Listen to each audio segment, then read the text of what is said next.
Welcome to my YouTube channel Mechanical Engineering Management, and this is the basic mechanical engineering video lecture series. Today we are going to discuss about the Carnot cycle. So let's see, first of all, the question can be asked in your examination. Define Carnot cycle. What are the four processes in Carnot cycle? What is the significance of Carnot cycle?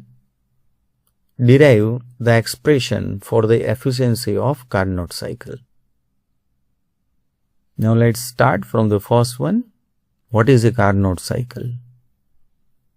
So here you can see the animation of the Carnot cycle, the movement of the piston and cylinder, and with respect to that, the PV diagram, pressure versus volume diagram. Now let's see what is Carnot cycle with the help of this diagram. The Carnot cycle is an ideal thermodynamic cycle. So this is very important. This is actually the ideal cycle, that means hypothetical cycle. In reality, it is not possible. That represents the maximum possible efficiency of a heat engine can achieve between two temperature limits. So keep in mind, my dear friends, maximum possible efficiency, because of it is actually the ideal cycle, and with the help of this cycle you can compare the performance of the other heat engine which operate between two temperature limits. Here you can say hot temperature and cold temperature, or you can say high temperature and low temperature. It was proposed by Sadi Carnot. That's why in the honor of this person it is called as Carnot cycle. Now the processes of Carnot cycle. Carnot cycle consists four reversible successive processes. Here you can see 1, 2, 3 and 4. Four processes are there, but all these four processes are reversible. So again, this is the hypothetical process. In fact, there is no reversible process, which are, here you can see isothermal expansion, then again adiabatic expansion, then isothermal compression, and again adiabatic compression. So basically there are four processes. Two processes are isothermal and two processes are adiabatic process.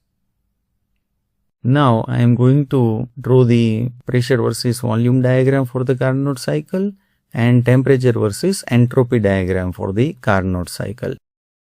Keep in mind, my dear friend, in pressure versus volume diagram, pressure is always on the y-axis, and in temperature versus entropy diagram, temperature is always on the y-axis.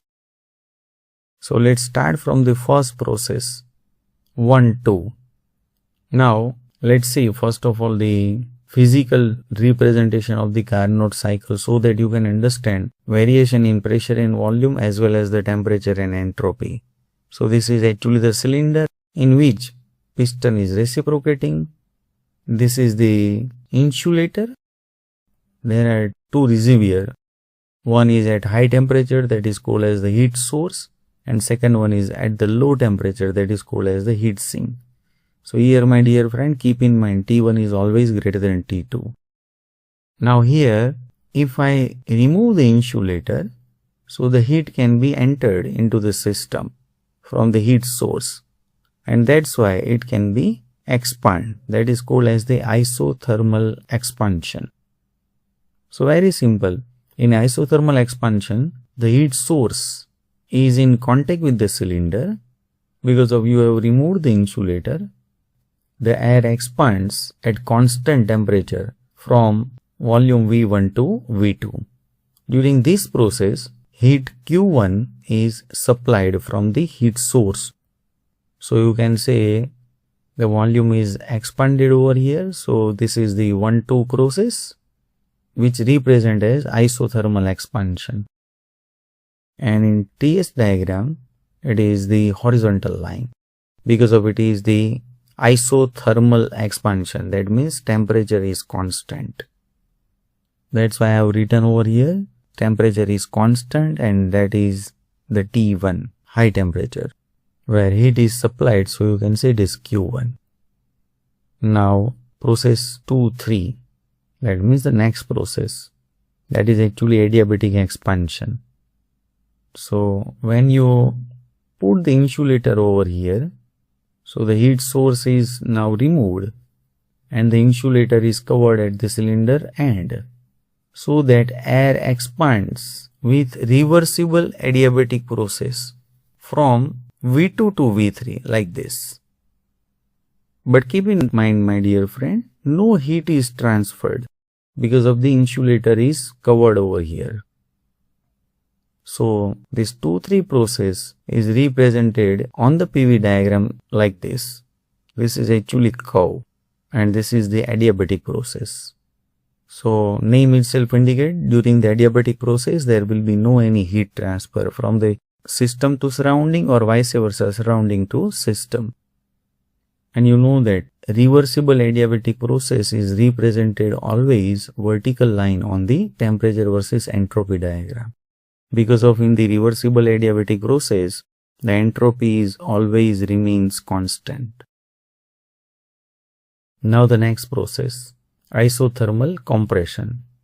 The insulating cover is now again removed during this process, and so that heat sink is now connected with the cylinder end directly, and so that air is compressed at constant temperature, hence volume is reduced from the V3 to V4. It is like this. So this is actually the isothermal compression. So you can understand the temperature remains constant, and that's why it is a horizontal line on temperature versus entropy diagram. And the temperature is T2 for this 3-4 process. That is the low temperature. That means the temperature of the sink. And you know that heat sink is always provided to receive the heat from the system. The heat engine is rejected the heat at heat sink always. So here Q2 is the heat rejected from the system to the heat sink. Now the last one, adiabatic compression. Again the heat sink is removed and insulator is covered at the cylinder end. So again there will be no any heat transfer from the surrounding to system or system to surrounding, and that's why it is called as adiabatic process. Air is compressed with reversible adiabatic process from V4 to V1 like this. So here you can see on PV diagram, and on TS diagram it is always vertical line because of it is adiabatic process. So again reversible adiabatic process means isentropic process. So my dear friend, remember these both are the adiabatic process and these both are the isothermal process. Now the efficiency of the Carnot cycle. So during 1-2 process, heat is actually supplied, here you can see. And again you know that at constant temperature process, the equation of the heat supplied is here you can see P1 V1 ln V2 upon V1. Now you know that PV is equal to MRT. So I have put it P1 V1 is equal to MRT1. Again you know that V2 by V1, that is actually the ratio that is denoted by small r. So let's say it is equation number 1. Similarly, you can consider this process 3-4 because of it is again isothermal process. So again you know that Q2 is equal to P1 V1 ln V2 upon V1 for the 1-2 process or isothermal process. Here the process is 3-4. So you can say it is P3 V3 ln V4 upon V3. But here take care, minus sign is there because of the heat is rejected from the system. Now I am going to change this sign from minus to plus. So very simple, it should be the altered. So instead of V4 V3 it is now V3 upon V4. So minus sign will be plus sign. This ratio V2 by V1, that is exactly equal to V3 by V4 because of expansion and compression ratio are equal. So you can put it over here, V3 upon V4 is equal to R. And again you know that PV is equal to MRT. But take care, here P3 V3, that is actually at the temperature T2. because of this Carnot cycle is based on the two temperature always, higher temperature and lower temperature. So I have here considered this is at T1 and this is at T2. So it is MRT2. The ratio is same, that's why it is R.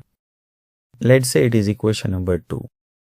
Now you know that again net work done, that is the Q1 minus Q2. So here heat absorbed is Q1 and rejected is Q2. So Q1 minus Q2 will be actually converted into the work done. So the difference of these two is converted into the work done. So now you can say efficiency is equal to output upon input, and output is here you can see net work done, and input you can see over here Q1. Again put it over here, W net is equal to Q1 minus Q2. So again you can simplify Q1 upon Q1 minus Q2 upon Q1. Now again put the value of Q2 is equal to MRT2 ln R over here, and Q1 is equal to MRT1 ln R. Again this will be cancelled. This is also cancelled. So remaining term is T2 upon T1 over here only. So it is 1 minus T2 upon T1.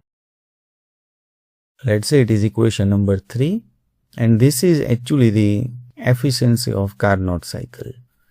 But the very important point about this Carnot cycle, it is actually the ideal cycle. That means not practically achievable. All processes, here you can see 4 processes are there, 2 adiabatic and 2 isothermal. All processes are reversible. And this Carnot cycle is used as a standard for the comparison of other heat engine. Thanks my dear friends for watching this video. Press the like button and share and subscribe.